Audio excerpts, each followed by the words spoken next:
Hey everyone, it's me Hamzain, you are watching H T react. Welcome back to the channel. कैसे हैं आप सब? ठीक ठाक हैं?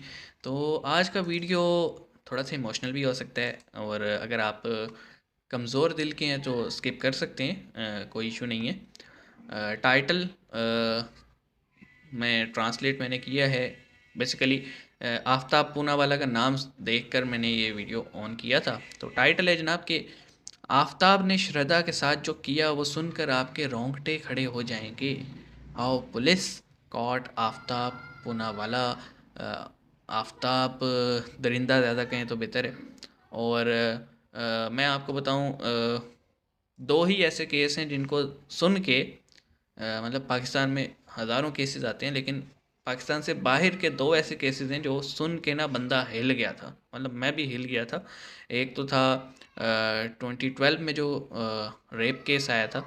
मतलब उसकी डिटेल्स सुन के, और जो डॉक्टर्स ने बताया, और जो जो कंडीशन थी उस बेचारी पुअर सोल की, वो सुन के सोचने पे मजबूर हो गए थे कि हम इतने भी हद तक जानवर चले जाते हैं। लेकिन हम हमेशा ये सोचते हैं कि शायद आगे कुछ अच्छा हो, लेकिन फिर से एक दरिंदगी हमें नज़र आती है, और हम कहते हैं कि इंसान की जो गिरने का लेवल है वो पता नहीं और कितना आगे जाएगा। तो ये इस बदबख्त ने, इसने जो हरकत की है वो आप सबके सामने है। तो देखते हैं क्या डिटेल्स हैं वीडियो की। शुरू करते हैं। 3 2 1 एन। दोस्तों, इस समय सोशल मीडिया से लेकर गूगल के ट्रेंडिंग लिस्ट में जो नाम घूम रहा है वो है आफ्ताब पूनावाला। वही आफ्ताब जो आजकल पुलिस के साथ मुंह पर कपड़ा बांधे आपको दिखाई दे रहा है, क्योंकि इसने इसके अपनी मुंह पे गर्लफ्रेंड की कपड़ा डालना ही बेरहमी नहीं से जान चाहिए। लेकर जो इसको तो फ्रिज में रखे खुलेआम 35 टुकड़ों की कहानी सुनाई थी, कहता उससे हूँ अब उड़ा तक देना लोगों के चाहिए। होश उड़े हुए हैं कि आखिर ये आफ्ताब है कौन और पुलिस की जांच में और कौन कौन सी चौंकाने वाली खबरें सामने आ रही हैं। इसके साथ ही सवाल ये भी है कि आखिर पुलिस के सामने कातिल के कबूलनामे के बाद भी उसे सजा दिलाने के लिए हाँ, कौन एक कौन सा हमारे सबूत अभी जस्टिस इकट्ठा सिस्टम का करना रह प्रॉब्लम गया भी है, चाहे है। इन वहाँ हो सारे यहाँ हो। सवालों को आइए तफ्तीश से कबूल कर समझते चुका हैं। है तो उसको तो मैं कहता हूँ खुलेआम मारना चाहिए। पता नहीं कौन से सबूत ढूंढ रहे हैं। बात अगर आफ्ताब के बारे में करें तो आफ्ताब अमीन पूनावाला अपने माता पिता और छोटे भाई के साथ मुंबई के वसई वेस्ट का रहने वाला है। उसके पिता जूते के थोक सप्लायर हैं। आफ्ताब ने वसई के सेंट फ्रांसिस हाई स्कूल से पढ़ाई की है और मुंबई के LS रहेजा कॉलेज से BMS की डिग्री हासिल की है। कहने के लिए वो सांता क्रूज कॉलेज से बैचलर ऑफ मैनेजमेंट स्टडी की पढ़ाई करने भी गया, लेकिन बीच में उसने वो कोर्स छोड़ दिया। पूनावाला पेशे से फूड ब्लॉगर था। वो इंस्टाग्राम पर हंगरी छोकरो नाम से फूड ब्लॉग चलाता था। दिल्ली शिफ्ट होने से अच्छा। पहले आफ्ताब और श्रद्धा वसई वेस्ट के संस्कृति कॉम्प्लेक्स के रीगल अपार्टमेंट में रहते थे। फिर वो दिल्ली शिफ्ट हुए, फिर मर्डर, और फिर आफ्ताब के नाम की चर्चा हर कहीं होने लगी। इन सब के बीच कई सवाल भी निकल कर आ रहे हैं। पहले ये लव जिहाद का मामला बना था, और अब लोग आफ्ताब के मुस्लिम होने पर ही सवाल उठाने लगे हैं कि आफ्ताब मुस्लिम नहीं बल्कि एक पारसी है, यार, क्योंकि पारसी लोग जो ही भी अपने नाम के रिलीजन आगे हो, पूना वाला लगाते हैं। लेकिन जब इस व्हाट्सोएवर बात को जो भी लेकर हो, गूगल पर लेकिन खूब इसको सवाल किए गए वही तो सजा कई देनी चाहिए न्यूज जो इसने एजेंसीज श्रद्धा ने की इस बॉडी बात के को साथ साफ किया। करते हुए बताया कि आफ्ताब का परिवार मुंबई के वसई में रहता है और उसके पड़ोसियों ने इस बात की पुष्टि की है कि वो मुस्लिम है और खोजा समुदाय से ताल्लुक रखता है। बता दें कि शिया इस्माइली खोजा। कानून को मानने वाले मुसलमानों का एक समुदाय खुद को खोजा कहता है। कुछ खोजा सुन्नी इस्लाम को भी मानते हैं। इस समुदाय का एक बड़ा वर्ग यार, गुजरात और सुन्नी हो महाराष्ट्र में शिया रहता हो, है। भारत के जो भी बाहर हो, पूर्वी अफ्रीका के कुछ देशों में इसको और जिंदा ही यूरोप मारना और नॉर्थ चाहिए अमेरिका में भी लोग 35 बसे टुकड़ों में। हुए हैं। इसलिए बात साफ होती है कि आफ्ताब एक शिया मुस्लिम ही है, लेकिन उसने मर्डर के बाद जिस सफाई से इस बात को 6 महीने तक छुपा कर रखा था, उससे किसी को छह शक ही नहीं हुआ महीने कि वो तक एक कातिल भी हो सकता है। तो अब ये भी जान लेते हैं कि आफ्ताब की सच्चाई आखिर बाहर कैसे आई। सबसे पहले समझते हैं कि कैसे अपने ही जाल में फंस गया आफ्ताब। एक्चुअली आफ्ताब शुरुआत से ही दिल्ली और मुंबई पुलिस को चकमा दे रहा था। दिल्ली पुलिस और मुंबई पुलिस को आफ्ताब ने बताया कि 22 मई को श्रद्धा झगड़ा करके घर छोड़कर चली गई थी। आफ्ताब ने यह भी बताया कि वो सिर्फ अपना फोन लेकर गई थी, जबकि कपड़े और बाकी सामान यहीं छोड़ गई थी। लेकिन पुलिस को आफ्ताब के बयान पर जरा भी यकीन नहीं हुआ। इसके बाद पुलिस ने जब आफ्ताब और श्रद्धा की कॉल डिटेल और कॉल लोकेशन चेक की रिकॉर्ड्स। तो कई चौंकाने वाले खुलासे हुए। जांच में पुलिस को पता चला कि 26 मई को श्रद्धा के नेट बैंकिंग एप्लीकेशन से आफ्ताब के अकाउंट में 54,000 रुपए ट्रांसफर हुए थे, जबकि आफ्ताब ने पुलिस को बताया था कि 22 मई से वो श्रद्धा के संपर्क में नहीं है। बस फिर क्या था, आफ्ताब की सबसे पहली बड़ी गलती यही थी जिसने उसे खुद के बुने जाल में फंसा दिया था।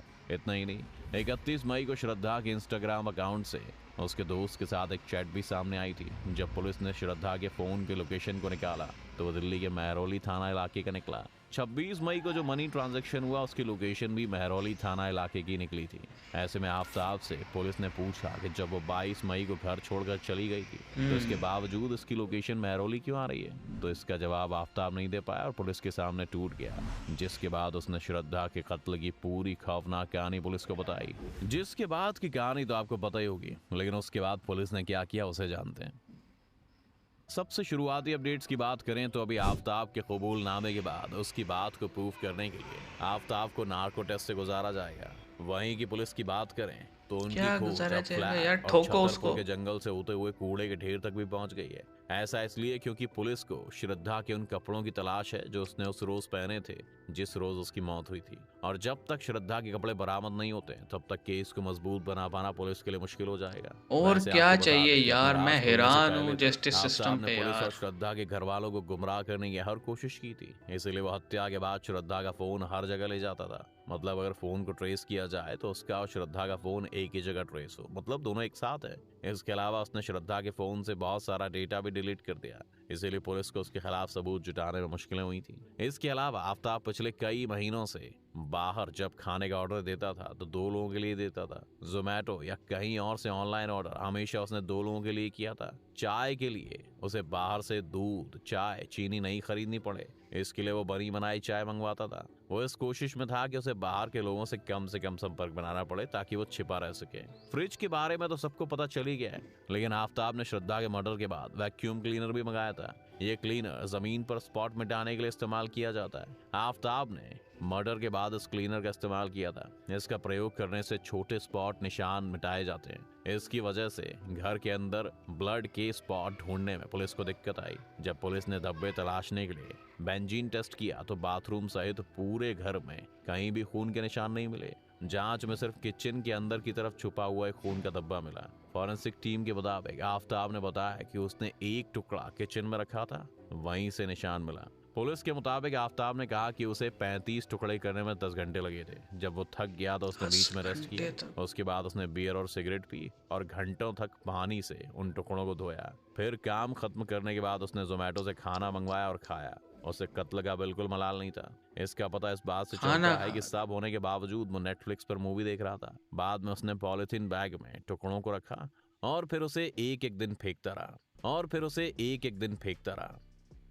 खैर, ये सब पता होने के बाद भी पुलिस के लिए अभी सारे टुकड़े वेपन के तौर पर इस्तेमाल हुए यार आ गए उसका थे। स्टेटमेंट श्रद्धा आ के गया पहने है, कपड़े, प्रूफ हो गया है, घर में और क्या मौजूद चाहिए। बॉडी पर कोई निशान, श्रद्धा का मोबाइल फोन, 18 मई से 5 जून तक रात 2 बजे से सुबह 6 बजे तक आफताब के फोन की लोकेशन, इन सब का पता लगाना बहुत जरूरी है। दिल्ली पुलिस की सबसे बड़ी मुझे तो तलाश है। समझ नहीं आती क्या चाहिए। और यार जस्टिस में मतलब एक बंदे का कबूलनामा आ गया है, पूरे मीडिया को पता है, कन्फेशन है, फ्रिज, मतलब वो मोटी मोटी चीज़ें हैं मौजूद जिससे मतलब इसको सज़ा देनी चाहिए।